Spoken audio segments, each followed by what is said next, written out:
guys, na nako diri karon sa Intramuros. Ano yung simbahan nila dun yun? Simbahan sa Intramuros, Manila Cathedral. Tapos ang atubangan ani mga ng Comelec. Hi guys, sa buntag nata diri sa tulay sa Binondo Esplanade, Pasig River. So nata diri mag-jogging ta guys. Madto ko Lunita og madto ko sa Manila Bay. So makahangak guys, kay pasaka man gud siya guys, oh. Yan siya, pasaka. So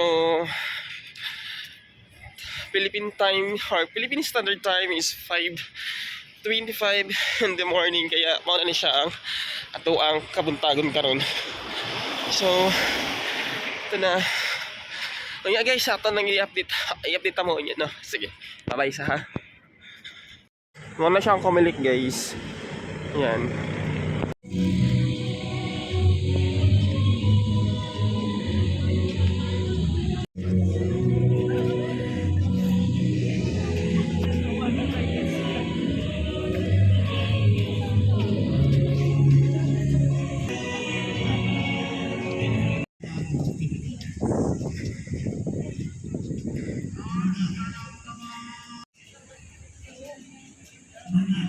Sa bagong Pilipinas. Bilang Pilipino, yung magmamalakot isa sa buhay ng bagong Pilipinas.